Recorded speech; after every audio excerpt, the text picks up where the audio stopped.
Jojo, it's a pleasure to speak with you. You've had a very successful career as an author, but you also have a journalism background. And we see that represented in the film through Ellie's character.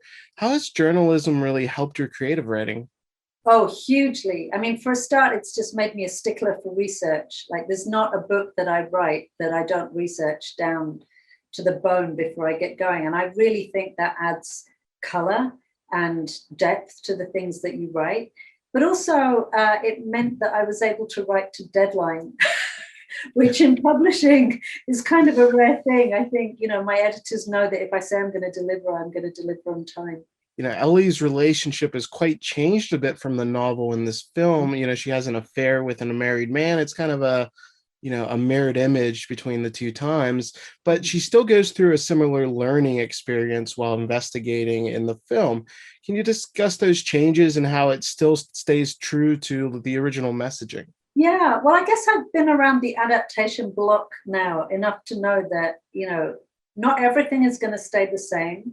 But what's important for me is that the spirit of it remains the same. And as you say, Ellie still embarks on a pretty similar journey. I mean, I didn't write this script.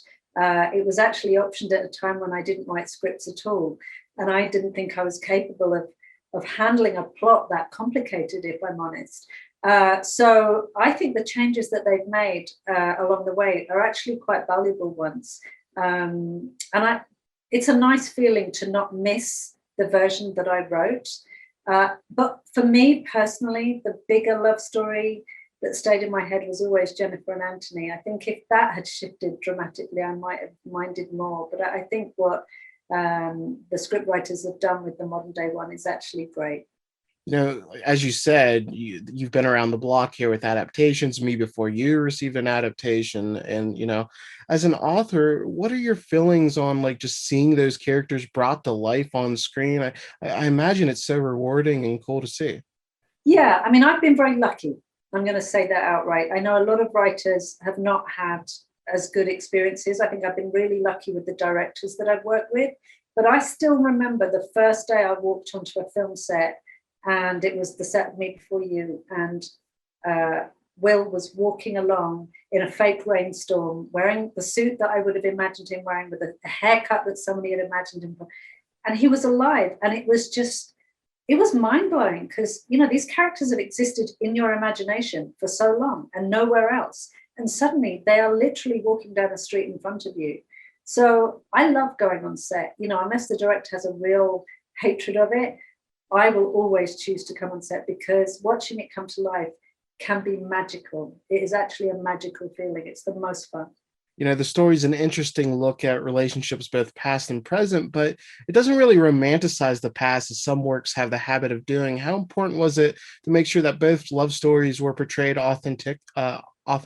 Very, for me. I mean, the thing that fascinated me about that period of the 60s was that you had a very rigid patriarchal kind of structure on one side, and then you were moving into the swinging 60s within a period of years. So society was in a state of flux. Women were changing how they dressed, how they behaved. You had sexual liberation, and yet there was a huge swathe of society, there still is, that doesn't accept that.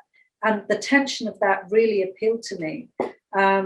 So yeah, that was important to have. I always like to have what I call a bit of grit in the oyster. It's very easy if you write stories that have love in them and you're female to have people dismiss it as a love story or a romance. But actually, I tend to try and write things that have a love story running through them, but have some grittier things in play. This is probably my most romantic story, but it's still got a few elements in there. And my last question here, the book jumps around eras and it's not really a traditional narrative. And the movie also kind of captures that. Were you impressed with how well it was able to capture that essence of the story while also, Oh, telling it in a slightly different way? I really was, because, like I said, I didn't write scripts when I first had this option. This was originally optioned about 11 years ago.